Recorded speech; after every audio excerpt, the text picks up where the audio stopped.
There's insanity in the control room.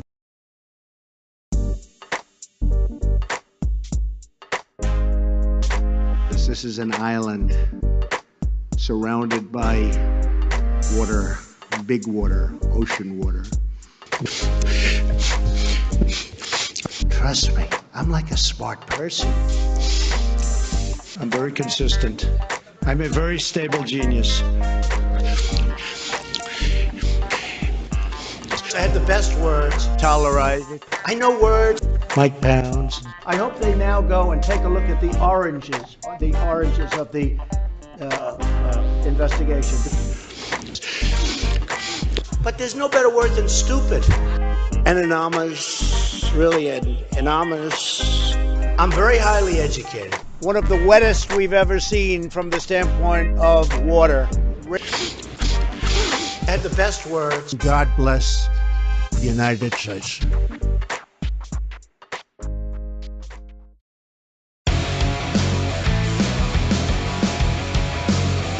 Who's got a hammer?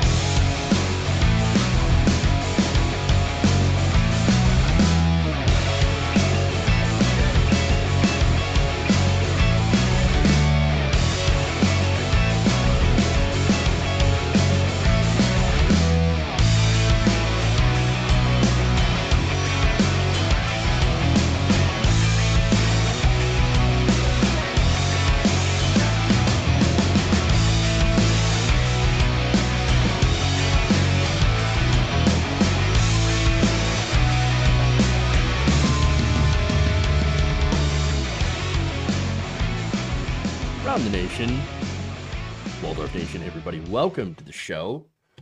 It's Wednesday, it's hump day. We got news, we got fun stories, we got, of course, this is going to be a very working class oriented day.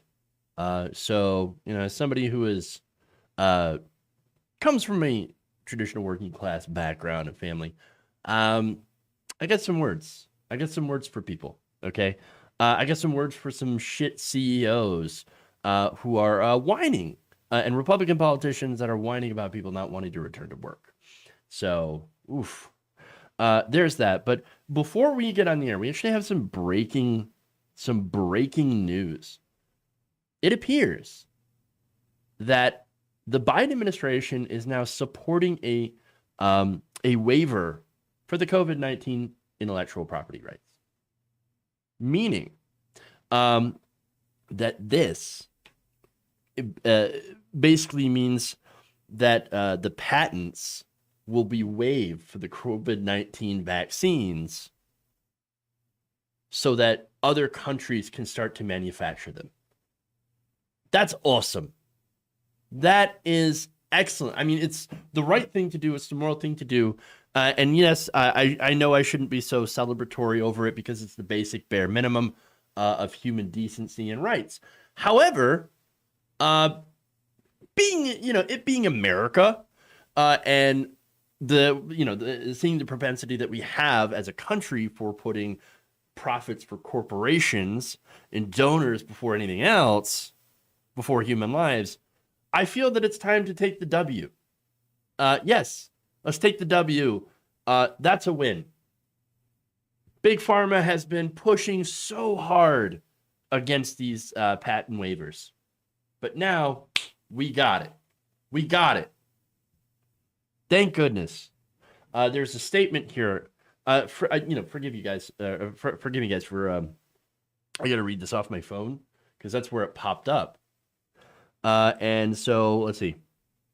Statement from the ambassador, Catherine Tai, on the COVID-19 TRIPS waiver. United States Trade Representative Catherine Tai today released a statement announcing the Biden-Harris administration's support for waiving intellectual property protections for COVID-19 vaccines. It's a global health crisis, an extraordinary circumstance of the COVID-19 pandemic, call for extraordinary measures. Excellent. The administration believes strongly in intellectual property protections, of course, because Republicans will get on them if they don't. And their donors as well. But in the service of ending this pandemic, supports the waiver of those protections for COVID-19 vaccines. We will actively participate in text-based negotiations. The World Trade Organization needed to make that happen. Those negotiations will take time given the consensus-based nature of the institution, the complexity of the issues involved. The administration's aims to get as many safe and effective vaccines to as many people as fast as possible. As our vaccine supply for the American people is secured, obviously, the administration will continue to ramp up its efforts, working with the private sector and all possible partners to expand vaccine manufacturing and distribution. We'll also work to increase the raw materials needed to produce those vaccines. Great. Also, fuck you, Bill Gates, for not wanting to do this. And great on the Biden administration for actually doing the right thing. So, yes, take the win. As some of you put, based.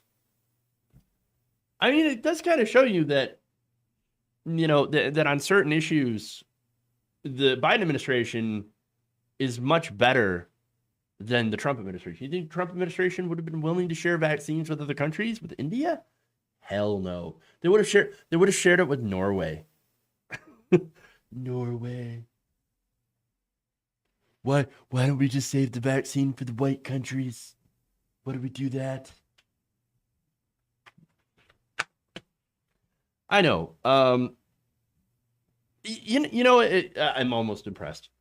I get it. So here's the thing, right? I posted this on Twitter.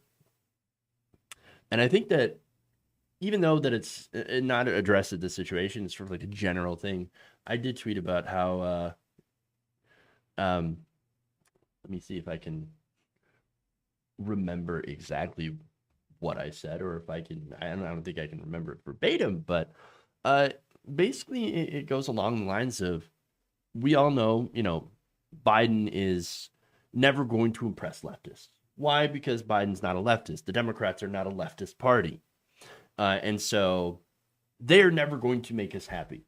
Once we understand that simple truth, that they're never going to be left enough for us, then we can move on to saying, okay, we have some severe criticisms of capitalism and capitalist parties and capitalism in the United States and the institutions that hold them back up. But at the same time, we realize that is a critique against the entire system, okay? And it's fine to have that critique, as we are to the left of the current system. However, we also need to put it in context of, for a party that is inside this system, they do some good things. And that also needs to be recognized as well. And so, yes, they're never going to be good enough for us. The whole system does need to change. It needs to be torn down and replaced with something better. But at the same time, that doesn't mean that we can't, celebrate the fact that they actually do some good things. Okay. And we need to recognize those good things and give them credit. Because maybe if we give them some credit for the good things they do, they might actually do more good things. I'm just saying. Maybe we need to think that way. Otherwise, we're just going to be constantly angry all the time. And we see the road that leads down. Okay. Now, anyway, let's move on. We are going to talk about crappy. Yes. Already I'm seeing in the chat comments about CEOs. Why can't they find workers? I'm going to get into that story.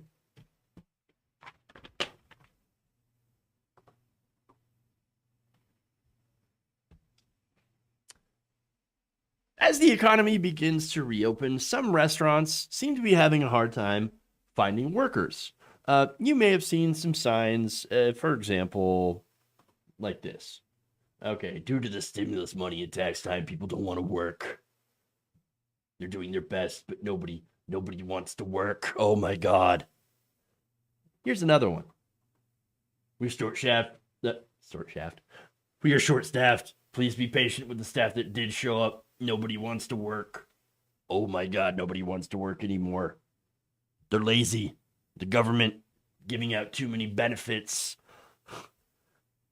This is what people like Republican Representative David Rouser are saying. Here's what he tweeted. This is what happens when you extend unemployment benefits too long and add a $1,400 stimulus payment. Right when employers need workers to fully open back up, few can be found. And of course, you have Republicans Lindsey Graham and Rick Scott. They were saying this about the unemployment benefits. Democrats are going to make the next 4 months impossible for small businesses to hire. This bill creates an incentive for people to be unemployed for the next 4 months. Senator Ben Sasse, Sassy Ben Sassy, says the benefits would, quote, knock this nation still harder in the coming months by unintentionally increasing unemployment. So from that, you might think, oh my God, they're right. Are they? Are they right? Oh my God, we're giving out too many benefit. No. No, they're absolutely wrong. See, here's the thing. A few weeks even after the initial lockdowns, we didn't actually lock down. There wasn't a full lockdown. Restaurants were still open. Businesses started actually recalling workers, even after a couple of weeks. Okay. And as a result, you had millions of people that returned to those jobs despite the extra benefits and the jobless rate, right? Decided to go back down. Now, it turns out that those extra benefits didn't actually stop anybody from going back to work. So, sorry, it was. But okay, the question then is, why aren't people going back to work? Well, I've got some ideas. For one, we don't pay people enough.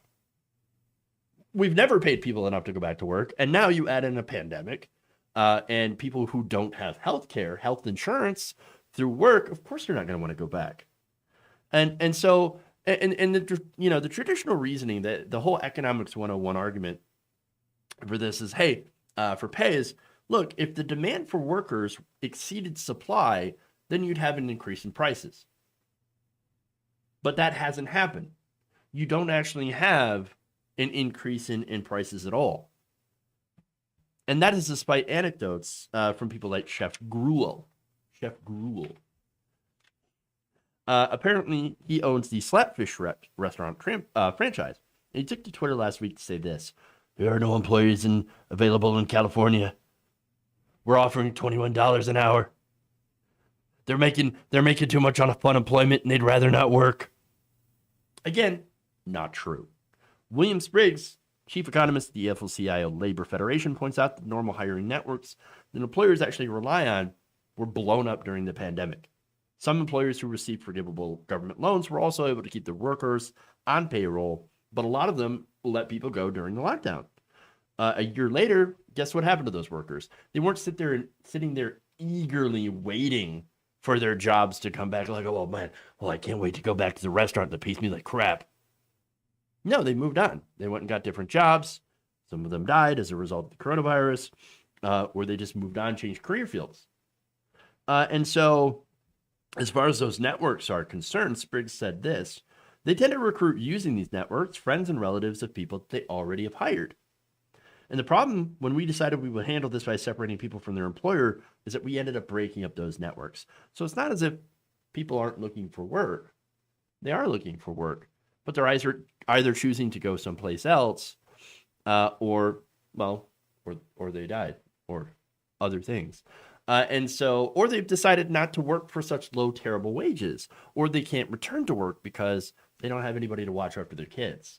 And so Spriggs added, employers may be reluctant to pay the market clearing wage, pay necessary to attract workers to all the available work, especially at a time when many jobs have become more difficult and stressful as a result of the pandemic. Then they get shocked when they try to expand and find out, I actually have to raise my wages. Oh my God.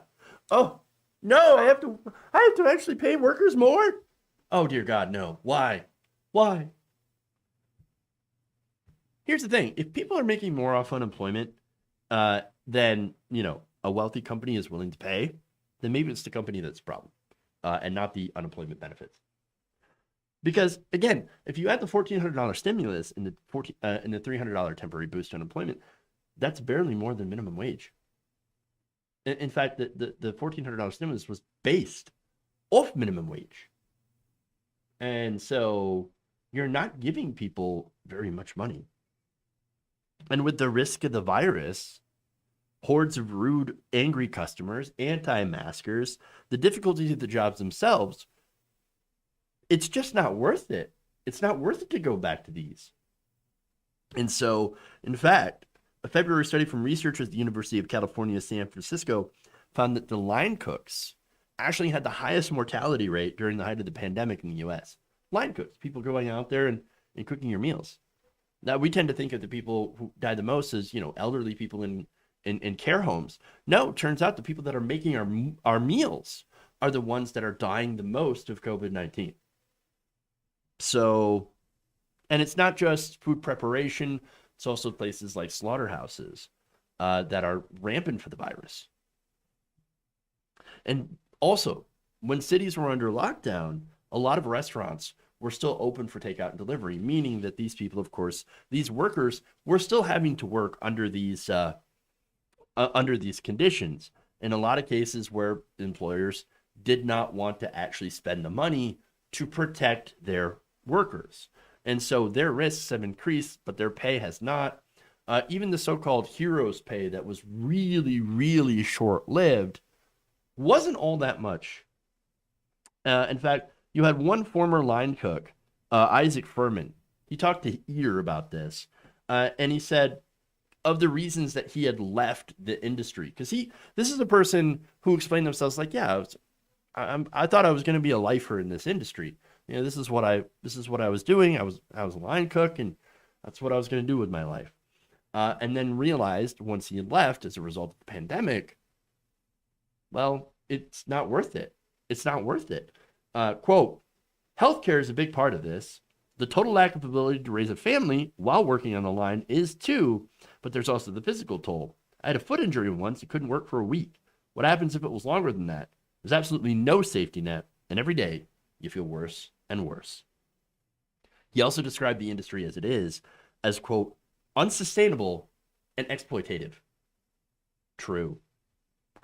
Especially in places like with a high cost of living, like New York City, as some of you mentioned. When you have the average rent somewhere around $1,000 in some of these places for a one bedroom apartment, and you're only making $9-10 an hour, what's the point? What's the point? And so the other factors, as some of you have mentioned as well, lack of childcare. You have families, you have people with families, with children. The schools aren't open yet. Now the conservative solution is, well, let's just open the schools and get all the kids sick. Who cares? Those kids will bring back the illnesses to everybody else, and grandma. No, who cares about that? Let's just open the schools, send the kids back, so that we can send the adults back to work and pay them like shit, essentially. I think that's the wrong way to go. I think what we need is universal child care.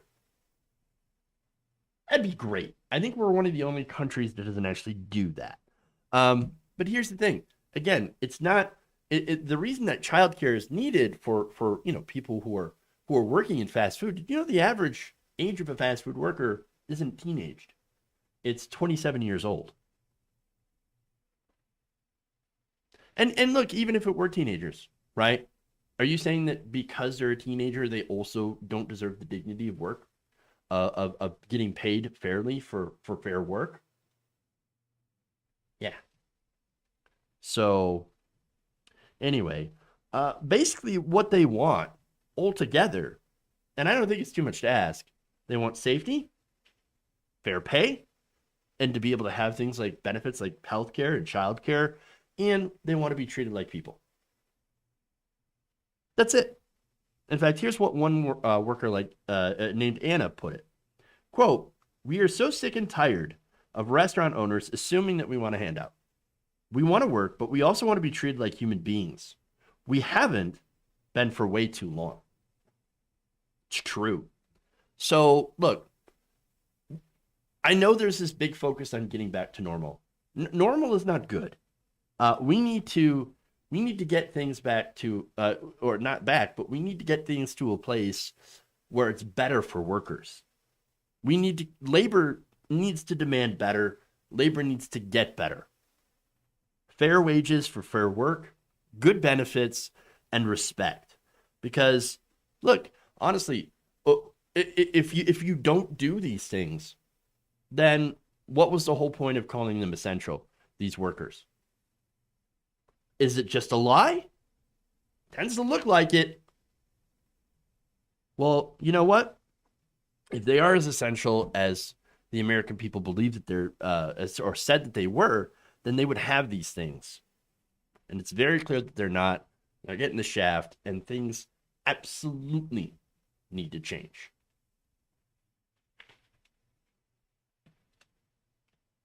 All right. Let me give you another example here of why people don't want to go back to work.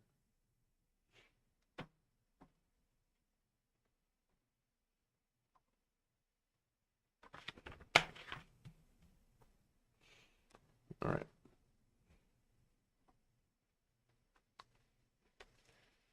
There seems to be a lot of restaurant owners and politicians that are wondering why people are not lining up to take the jobs as they're trying to reopen.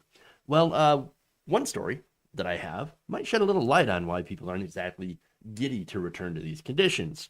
A Florida woman has been arrested and charged with felony battery after she decided to throw a sandwich at a Burger King worker for apparently messing up her order. Yeah. The Smoke Gun is reporting that 77-year-old retiree Judith Black became unruly in her local Burger King after being served a Whopper with a tomato that was apparently too thick. Too much tomato. Too much tomato. According to surveillance camera footage, Black proceeded to angrily complain about the tomato thickness to a female Burger King employee who advised Black that she would have to calm down before her complaints were addressed. So no, I've had orders that get messed up. All you have to do is go in, you take your order, say, hey, I think you made a mistake in my order. And they're usually pretty good about it. And they'll be like, oh, okay, sorry about that. Here you go. Here's a new one. That's always been my experience. I've never had a negative experience where a cashier or whatever, a server got mad at me for saying, hey, my order was wrong. Can you please fix that? But then again, I'm not a Karen. And so, unfortunately, this did not go well for the worker. In fact, she then turned her back on the customer. The employee had turned the back on her customer, who then hurled the Whopper at her while then calling her racial slurs. She then stormed out of the store, yelling the N-word at restaurant workers as she left. And so here you go. You've got big Karen energy here, okay? And of course, it gets worse. When police later questioned Black about the Burger King incident, she reportedly admitted to striking the worker with the Whopper, explaining that she was upset about the thickness of the tomato and confronted the victim at the counter. Cops say Black admitted that she called the employee a, quote, stupid black bitch and a black N-word and declared F you, black N-words. Classy. Real classy. Something tells me this isn't quite about the sandwich. I'm just saying, call it a hunch. I love how people, by the way, try to justify wrong orders as a way to try to shit on and verbally harass employees who are by all rights not paid nearly enough to deal with your shit. Just saying. Customer service is a cesspit. Dealing with people sucks. It's one of the worst jobs imaginable, dealing with the public. And yet, for some reason, people can't seem to figure out why other people would rather stay on unemployment benefits and not go back to those restaurants. I'm just saying. But here's the thing. Again, fast food workers, even all through this pandemic, they haven't been sitting home. It's been the Karens that have been sitting home. No, people at the fast food restaurants, they've been out there, they've been hustling, working their asses off, despite the risk of COVID, and dealing with the worst customers out there. And the pandemic has really brought out the worst in people. Okay. Again, I did a story probably a couple of months ago where most people, as a result of the lockdowns, they're like, yeah, no, we're not going to go to the restaurant. We're going to eat in. We're going to eat at home. Okay. We're going to get some takeout, or we're going to get some delivery, or God forbid, we'll learn to cook. And so we're not going to the restaurants. But there were people, when places continued to stay open as a result of like Republican governance and like, oh, we refuse to shut down. We don't really care about the virus. Sacrifice grandma for the great market, for the great stonks. No, we're going to keep open. And so those people, the worst people, you could imagine were the only ones that were going out. And they were the mix of your Karens, your anti-maskers, the conspiracy theorists, the ones that, of course, tipped very, very poorly. And so that's what you ended up having. Okay. And that's, again, these servers who were just doing their job. All they had to do, is deal with all of this shit. That's what they had to do, day in and day out, only doing their job. It's ridiculous. Again, they demanded that servers would take their masks off. They decided not to tip because of masks. They would flip out. They would throw things. One customer, by the way, and I went to Reddit. I think it's a Reddit r facepalm or something like that. And I was just reading the experience of some servers. One customer apparently straight up exposed an entire restaurant to COVID. When it was time to get the check, this person at the restaurant said, by the way, I just tested positive for COVID-19. That is messed up. Another told a barista that she shouldn't have to wear a mask because there's, quote, nobody in here. There's nobody in here. The barista was there. Does she not count as a person? Apparently, to too many customers, they do not consider workers to be people. Then, of course, you had stories of people flipping out in a Walmart over, having to wear a mask. For example, let me show you this story. This is something that somebody had posted, by the way. So they were proud of this. I was in my local Walmart buying some red wine, of course. And the manager had the audacity to tell me to put my mask on. I told him he was a sheep, that he needs to stop being brainwashed by the media. He told me I couldn't shop until I put my mask on. I went a little crazy. Just a little crazy. I threw the wine on the floor and screamed in his face, "You can't take my rights away!" Then he told me I would have to leave. I spit in his face. And I said, "I hope you get the virus from that, you sheep." Stormed out of the store. And I love this. The last part. I can't believe people are so dumb these days. What? What the? That last line gets me. Absolutely. Holy shit. Another person shared their experience. I got spat on in high school when I worked at fast food restaurant. It was over the whole freedom fries thing. I got written up and she got free food for spitting in my face. Yeah. Gee, I wonder why people don't want to work in the fast food industry. Weird. It's almost like, I don't know, and here's the thing too, right? Why is it that some people think it's their God-given right to treat other people who work for them like trash? Again, we are taught to have no respect for working class people in these industries. Well, at the same time, by the way, these same people that treat them like trash get mad over rules that the servers have nothing to do with. Okay. And are also so mad when they're not open. Oh, how dare I not be able to get my burger at lunch? And you wonder why they can't get enough people to work for them. Customer service is, it's terrible. Maybe, I don't know, maybe if you want more people to work for you and get the customer's order right, maybe you need to be paying them more. Maybe you should pay them more. Maybe you should treat them like actual human beings.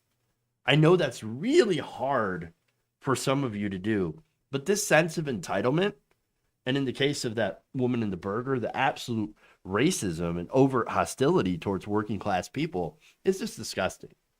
Have some goddamn respect. Seriously. The people that always cry so much about disrespect among young people, they're the same people that are going out and doing this. Okay. Well, how about, here's the thing. I think respect is earned and not given. Okay. And you should respect the workers. You should. You should respect the workers for what they do to you. They're there to give you a service. Okay. And That does not, the fact that you're paying them to do that service, and you're not even technically paying them, the company's paying them. That doesn't give you a right to shit on them. So give some workers respect.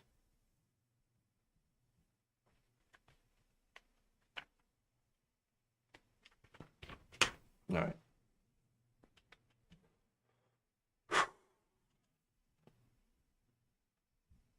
Oh, wow. Lisa Betty Marie. Sorry to hear that. It's horrible. It's horrible. All right.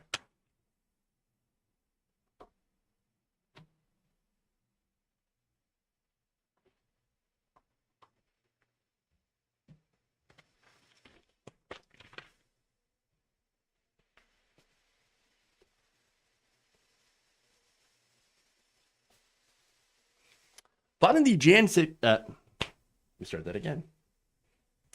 Following the January 6th Capitol riots, a lot of those who took part openly bragged about it on social media, only to get, of course, later caught by the FBI, which is hilarious because that's really, really stupid. But not Gary Edwards. No, Gary Edwards, smart guy.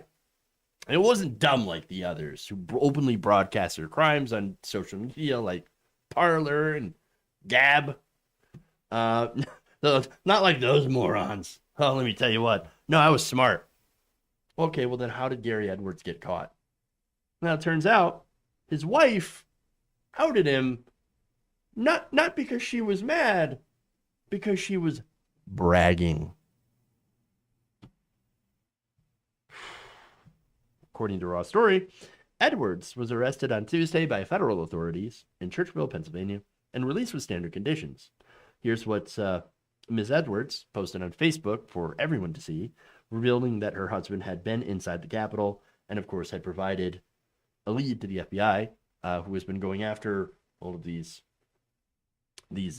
Capitol insurrectionists. Okay, ladies, let me tell you what happened. As my husband was there inside the Capitol Rotunda, there's a small group of young men dressed in military garb who were yelled, "We're going in! We're going in!" They broke the barricade down, ran up the steps, broke a window, and climbed in. They broke some furniture, then proceeded to storm the floors.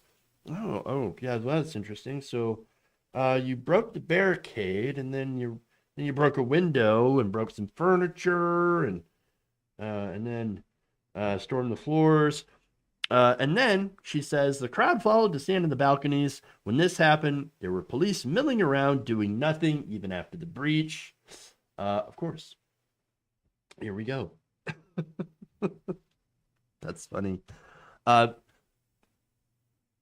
Gary then walked around the back of the building, climbed the stairs, walking right into the rotunda. He stood and heard and saw tear gas blasts. The police were right next to him. As Gary poured water on their eyes, he stayed to chat with the police, who were calm. Prior to Gary getting in, evidently one woman was shot. The feds also cited this as a second post. Gary walked around carrying flags of the U.S., kind of ironic when you're trying to overthrow the U.S. Gary walked right through the door into the rotunda, chatting with police who were very calm. The people sang the Star Spangled Banner 2 times and then started chanting, "Whose house? Our house." When asked to leave, they did. These were people who watched their rights being taken away, their votes stolen from them, their state officials violating the constitutions of their country. They're not. And people who are not being given the opportunity to be able to have evidence shown. What evidence? What evidence? What rights? You broke into a federal building. You don't have a right to break into a building or smash windows, rip things apart, especially because you're salty about losing the election. That's not freedom of speech. By the way, no votes were stolen. There's no evidence. The big lie is not true. That's why it's the big lie. Okay. There was no widespread election fraud. It was all 100% bullshit, and you fell for it hook, line, and sinker because, again, you just wanted an excuse to do violence. And they knew it. They couldn't handle the fact that they're wrong, and they turned from protesting, which is totally fine. You want to protest the results of an election? Oh, okay, that sucks. That you lost, but go ahead. That's the First Amendment. It's freedom of speech. Okay? That said, it's not okay to do violence.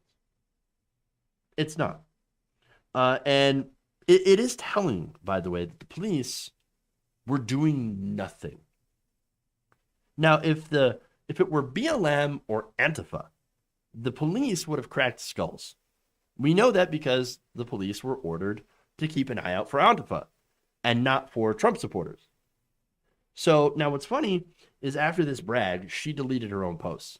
Probably like, oops, accidentally outed my husband. She just implicated him in a crime, and I'm sure he wasn't happy about it.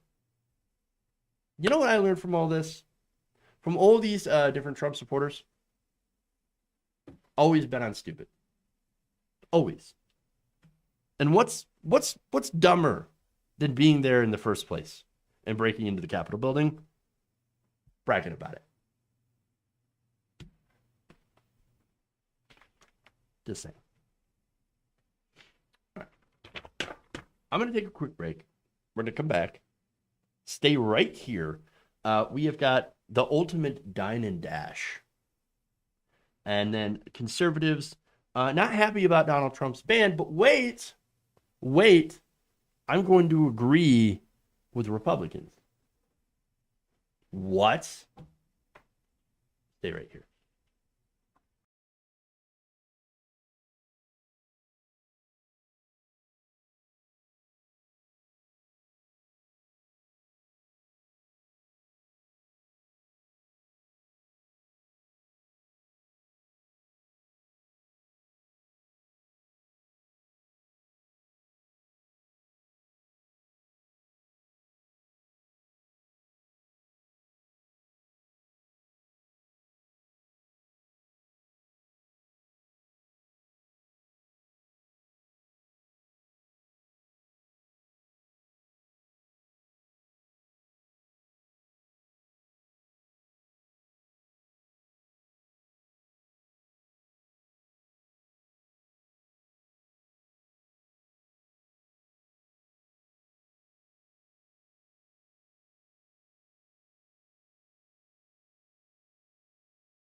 Uh-oh, I'm in trouble.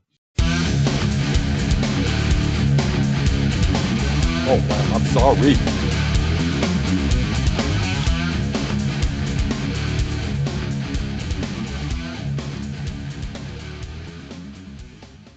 Everybody, welcome back to the show. Around the Nation right here, Waldorf Nation. Jeff Waldorf here with you. So I did notice a lot of Nazis pretty mad. Nazis big mad. Must have been from when I made fun of Nick Fuentes. Yeah, that's probably what happened. And so, interesting. Fun times. Sorry, mods. But you've been doing a great job, so you know. A UK rail worker died of COVID after being spat on while on duty. I do remember that, yes. It's disastrous. It's terrible. And so, you know, and that's the thing too. Surfs always brings this up.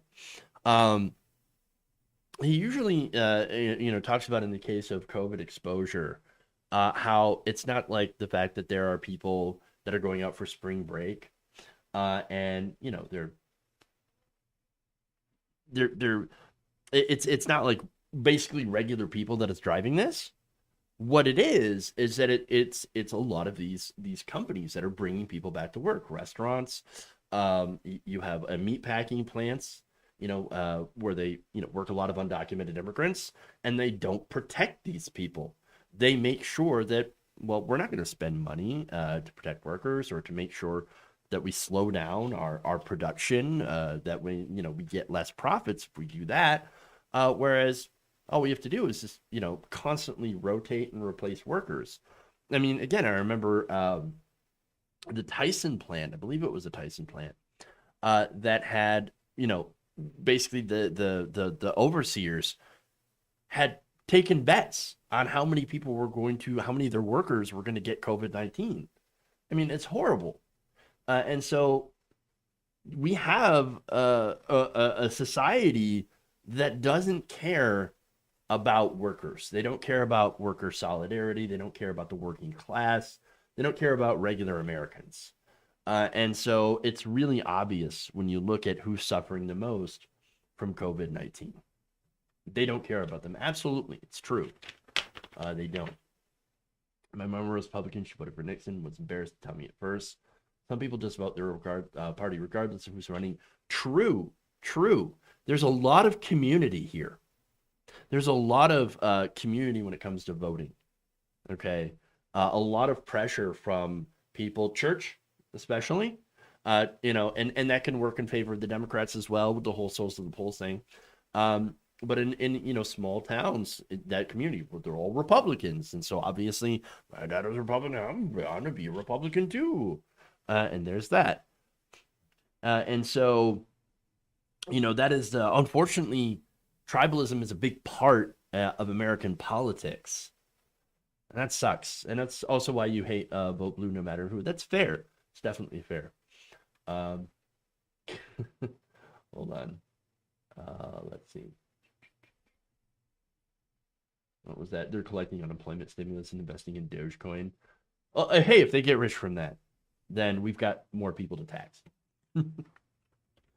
Okay, anyway. If they would offer health insurance to those workers, probably jump the chance to work. I mean, it definitely would help, for sure. I still think that I'm actually going to be helpful to the corporations. And I'm going to say, you know what? We're going to lift that burden off of you by instituting Medicare for all and having the government take care of it through taxes. Yeah, you'll probably get taxed a little bit more, but you'll save a lot on healthcare. Not only as an individual, but also corporations would save a ton because they wouldn't have to offer healthcare anymore. So, anyway, let's move on. Let's go to the Dine and Dash. Just a fun little story of a QAnoner.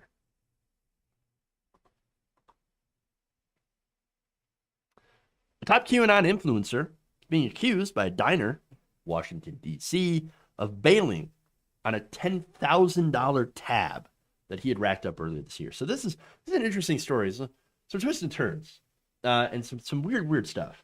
As the Daily Beast's Will Sommer reports, there's a QAnon promoter called Richard Pochner who regularly frequented this DC diner.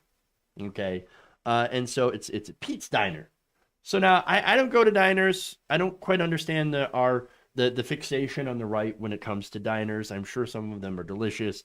I'm just not that kind of person. I don't go to diners. Okay.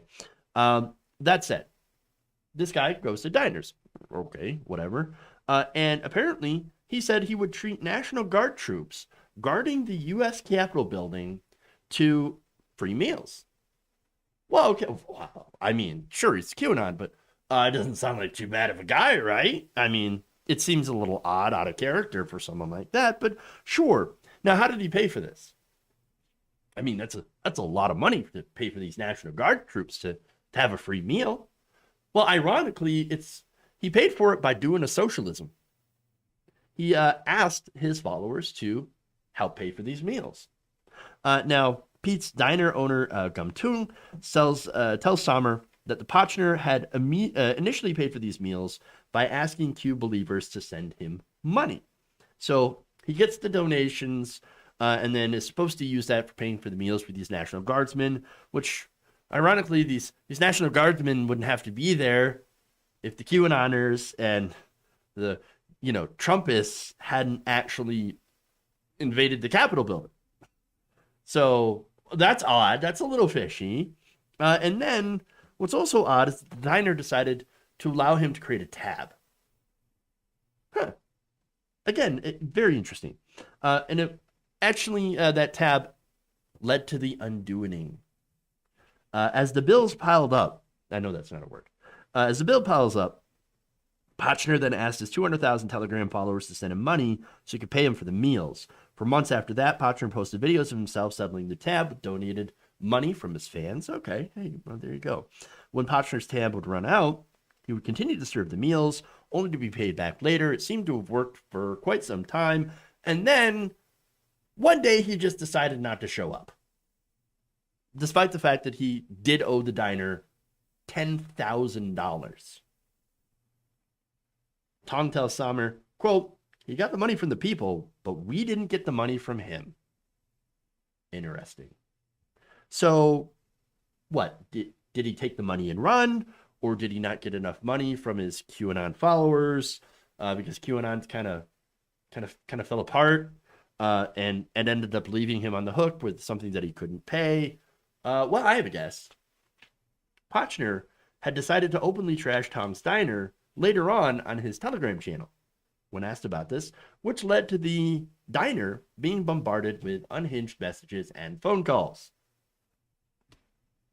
That tells me guy took the money and ran. But of course he did. Now, what also factors into this is the fact that this man was already a criminal. He's actually wanted in 2 different states. In Maryland, Potchner has been involved in numerous court cases, including a 2019 domestic violence order that required him to surrender any guns that he had, and allegations that he had violated a court-ordered protection order. Oops. I mean, I guess with all of that, what's a little theft between friends? The best people.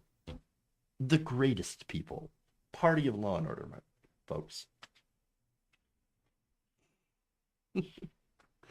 Okay. Moving on. Let's do it.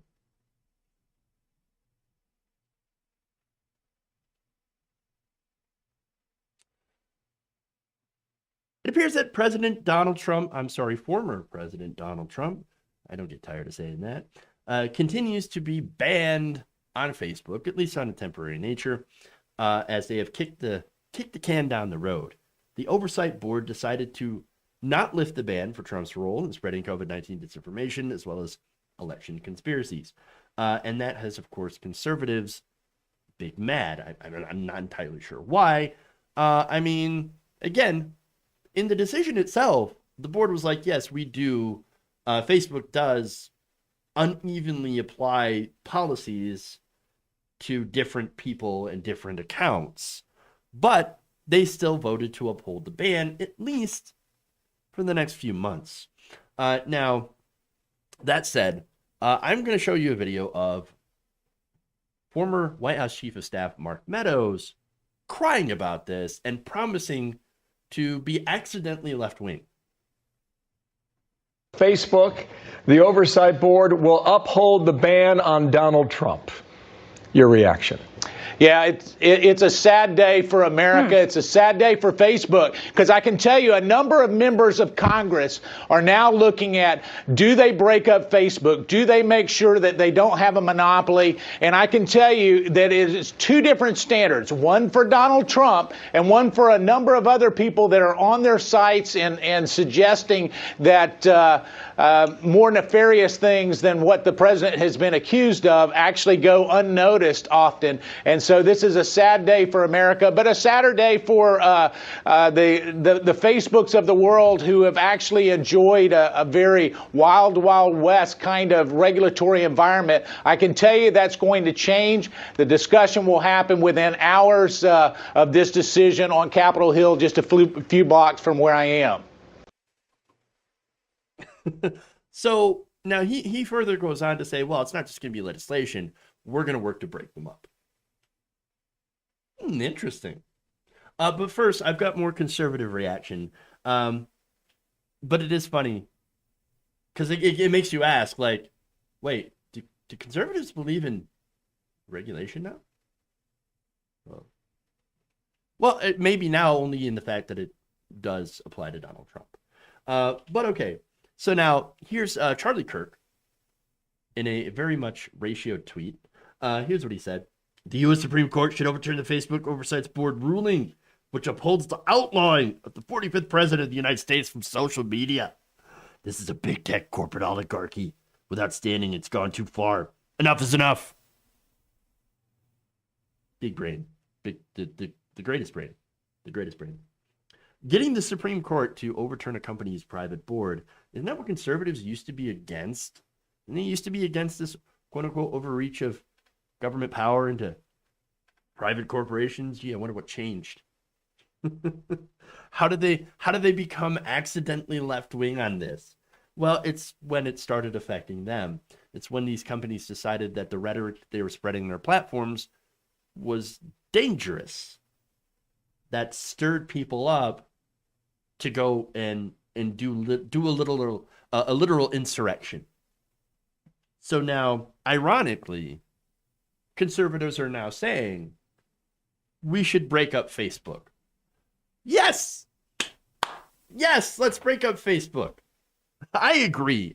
They are a monopoly. It's true. Yes, they do enforce TOS standards unfairly. They even admit it.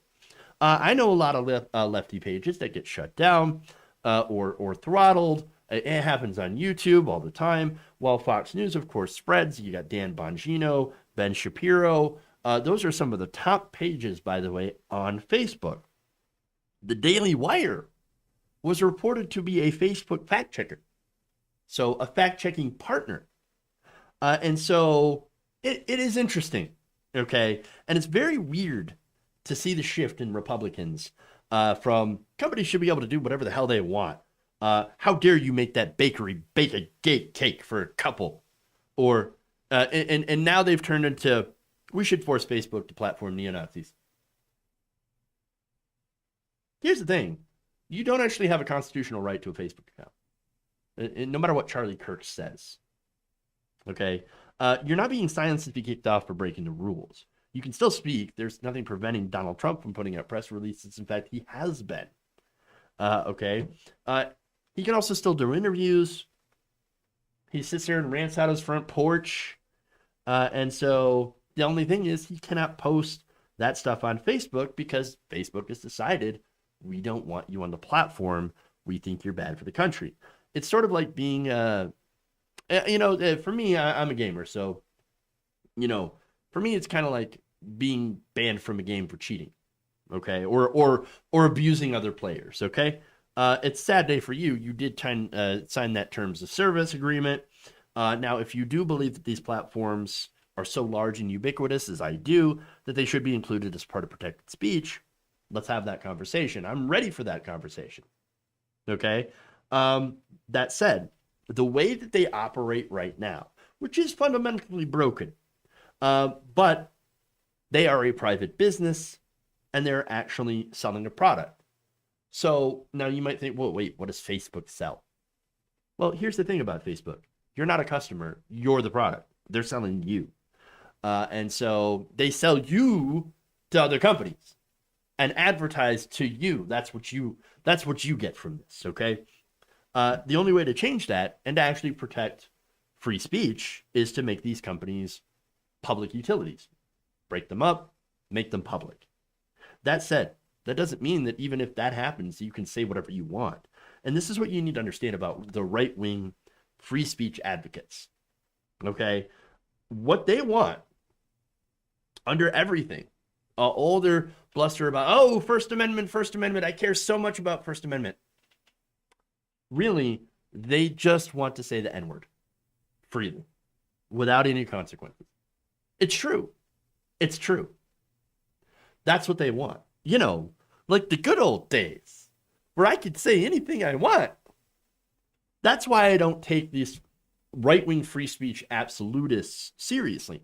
Now, from the left, and I do see a lot of good lefty takes on this, they make an argument that, hey, these companies still hold a lot of power when it comes to the discourse in this country. And when they and being able to shape public opinion by being able to elevate some sources of news and other, you know, and hide other or bury other sources of news or opinion or information. And so I get that.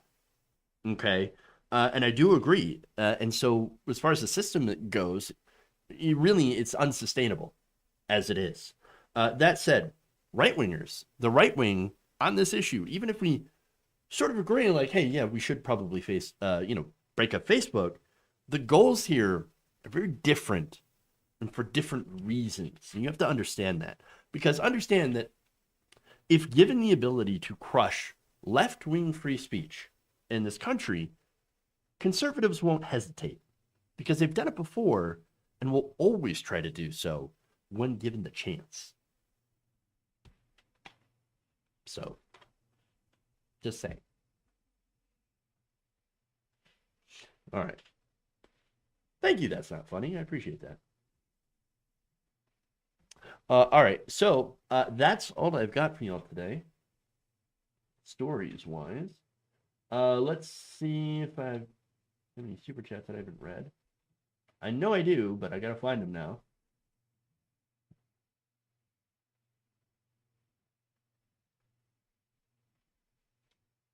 And then I'll read those if I haven't already.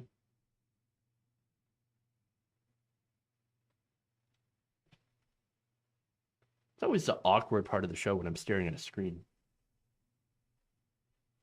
Here we go. Here we go. Okay. Let's see. Gabby Mathis says pay them decent wages and benefits. Agreed.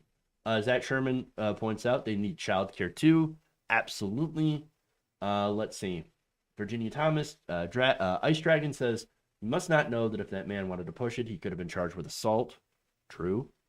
Yeah. And like, again, going back to the workers, right? They're just out there doing their jobs. And, you know, they don't deserve the crap that they have to go through for just doing their jobs. I'm just so sick of the way that we treat working people in this country. Gay cake tastes amazing once you add the gay rainbows. Yes, absolutely. Based. Exactly. They're doing it right now with new riot laws. Oh yeah, and you know, anti free speech laws, basically anti-protests, allowing people to run over protests. So you're absolutely right on that one. Absolutely. So, what's my stance in the U.S. Army leaving Iran?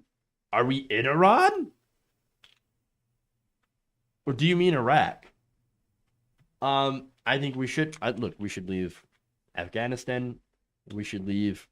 We should essentially leave the Middle East. I understand it's going to be kind of a painful thing because the old argument is the Taliban is going to come and take over and undo all the years that we were there. Well, that was always going to happen. We always knew that as soon as we leave, there's going to be a power vacuum. That doesn't justify us staying there for the rest of eternity. Okay, we shouldn't be staying there. We shouldn't be staying in these countries. before, for perpetuity, just for the fact that if we, well, I have a whole other, there's going to be power play. There is. It doesn't necessarily mean that the country can't handle its own affairs and right itself. Okay.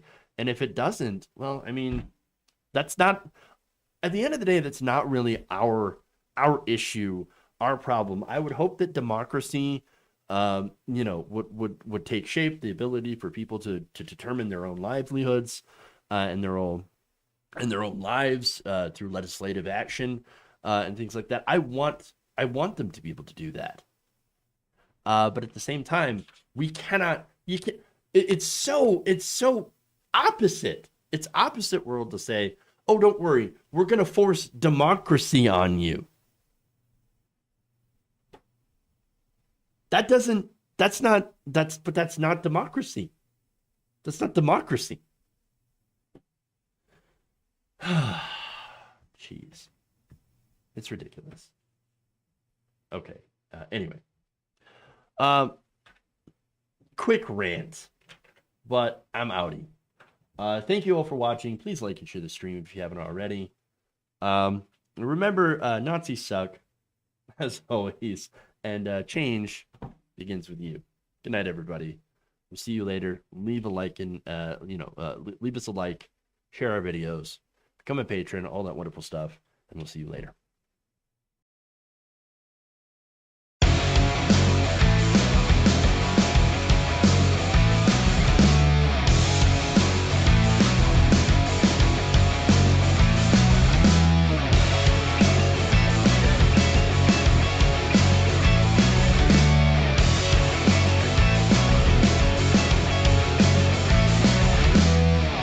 Mike Pounds.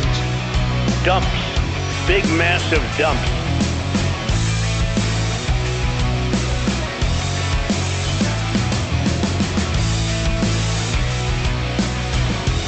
Who's got a hammer?